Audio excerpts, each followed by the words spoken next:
Hey, so this is going to be another Thevina Talk. I have a few topics and been suggested to have just one and then kind of go from there. But one topic is definitely intuitive messages.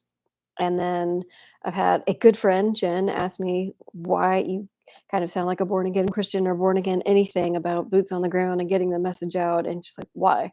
Why do you feel that compulsion to do that? Which I think is a very legitimate question because everybody's spiritual path is completely different and can only be experienced by each individual, right? We like to have guidance, but we're all going to experience it very differently. Putting my feet up. Um, so messages. I journal. This is my spiritual journal. I started it last year when I was working with Brittany Gordine, and I just only put spiritual stuff in here, and it's been I'm really glad that I do that. Um, so I put messages in here. Sometimes I feel like I'm just being used, and I just write them down, and I don't know if they're really words, but they tend to be. So um, anyway, I was outside. All right, I really am jumping around already, but it's coming back to messages.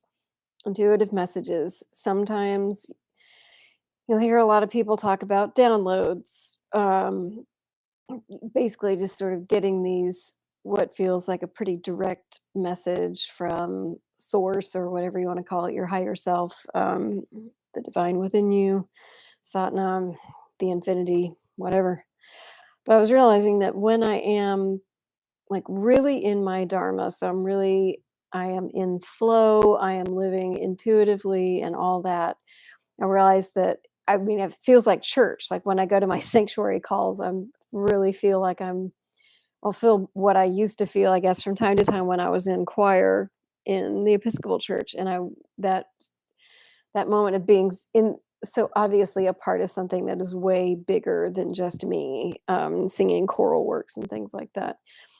But that now I feel that I get that same divine or that sense of mystery with a capital M when I realize that I am worshiping at my church, which is really the cathedral of my own imagination, that everybody's spiritual path can be as creative. There are no limits. Only you could put limits on your own creativity, right? So when uh, for me, I got a very creative download. This is something that I'd been working on last spring, but this idea of an actual Philip Pullman kind of alethometer, so like a divination tool that is just more ascended, so almost like a 4 or 5D version of tarot kind of. That there are 22 symbols, and these symbols can be used as kind of paradigm shifts or just it's a thing to focus on as a divination tool, and that's for stuff at when you're doing your spirit work, when you're doing your shadow work, when you're doing your light work, when you're doing all of your work, just a new energetic way of looking at things, kind of a new paradigm that we can use amongst ourselves as people who are spiritually awake and playing in a big old playground that reality is way more than just the pure um, objects that our brain has decided to tell us that that's what that pattern ultimately has settled into. Okay, I have to share another message, but and then I'll talk about messages out in the world. But I've got this real sense that there that what we want to do, this kind of seraphic math is I guess quantum math, multidimensional math, or basically a language, or is we need something like that. And I was thinking and realized, oh, well, maybe that is we need to start thinking about patterns at the universal level, like at the macro level as opposed to the micro. Let's start outward and look at patterns amongst galaxies and big patterns, and then we can bring them down. And then that was really while I was doing my grounding outside, I had this real sense of how almost everything around me really is a concept, and that it's like a distillation of this big universal pattern just being condensed down and down and down, and that pattern now is the world in which I find myself. Anyway, that's a bit. I like my spacey stuff. But I got this thing that there are 22 great patterns for us to discover. And I'm not going to be like shouting that from the rooftops because I don't feel like I need to. I feel like in my intuitive, magical being, that it's things that I don't know what the source is, but they seem cool and fun. And as long as they're cool and fun, I consider that a great part of my spiritual life and my own spiritual awakening. And I have a very, very vivid imagination. So in my world, somebody is going to I'm going to put this energy out for these 22 great patterns, and at some point someone's going to figure it out, or my cousin's algorithm. I'm going to get the symbols tattooed on my fingers. Just feels really important to do. And if I don't know, I'll just feel more elvish. Okay, so that, no harm done. It makes my world really just full of mystery, and I figure as long as I'm not actually becoming delusional, and that's why I'm glad I live with someone. I have been very candid with Evan about all of this. And this kind of goes along with a different topic, not about messages, but that it can feel like I have, like, I am not as closely tethered to the reality of a lot of other people around me from time to time. And that's kind of when I realize I'm like really kind of floaty, or I've gotten into really super creative spaces in my head about seraphic math and figuring out consciousness in the universe, and that I have a really no idea where I will be, like, working on kind of what my focuses are at any point. And I'm really enjoying that because that actually feels a lot less scary than trying to decide what might happen. I'd much rather just kind of keep focusing and tuning into the highest frequency of channel Christie and being my most authentic self. Um, so I talked about Cathedral of the Imagination and messages, intuitive messaging. So the question of why would I share my message and why do I feel I need to? And I'm doing these videos as the way to pay it forward for whoever will come across them and go, oh, I under I am not alone in this. I am not what we would call lacking sanity.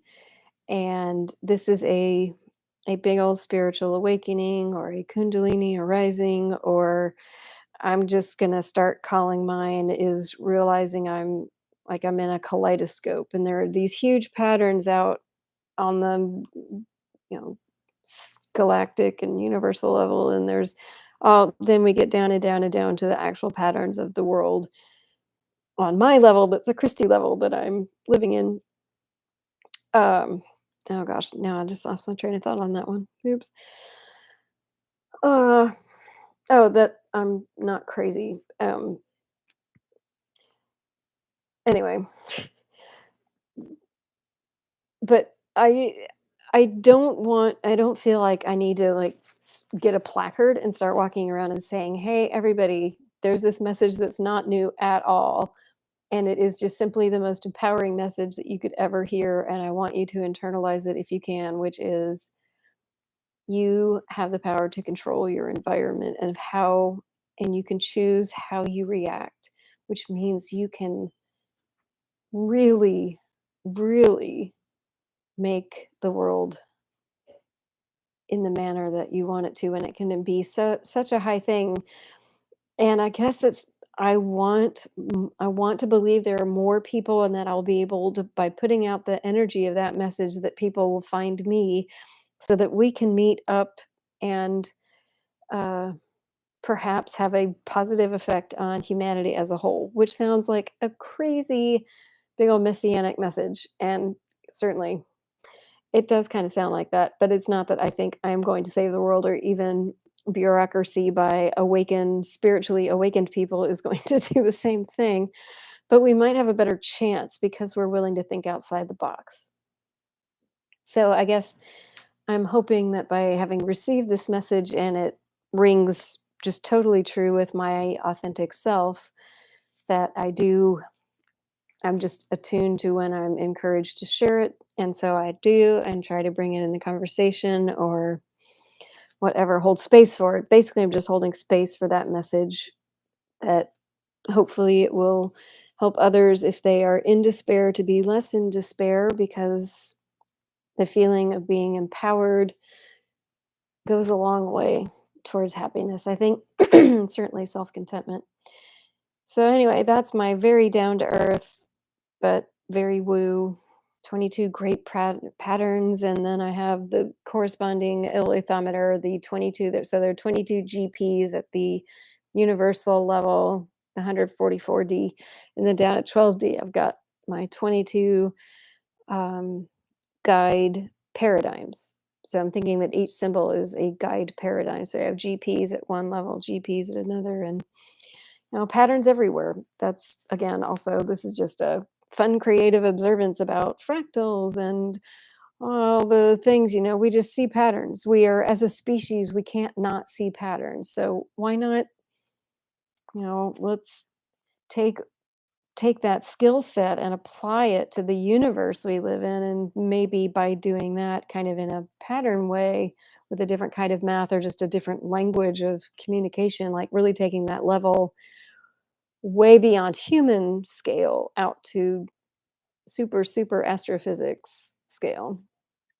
And maybe just see that if we just change as a species, if we change the filter and really change that paradigm, and this is also from a quantum physics level probably, but maybe by trying to find more patterns out there, we can then have a new way to start learning about ourselves and our own consciousness and the patterns, because we are, right? Patterns and patterns and learn patterns and lineage patterns and all that good stuff that's part of being on this particular planet. And then if we are part of a greater soup of consciousness, 'cause apparently consciousness is a default setting in the universe in which we find ourselves, that with a different chemical soup and a different environment could still lead to entities that are either, well, maybe group sets of entities, who knows, but that where enough of that consciousness came together to create self-awareness like it did here. There could just, maybe it just drifts like photons, who knows. With a creative imagination, your universe too can be as interesting as mine. Maybe mine's pretty interesting.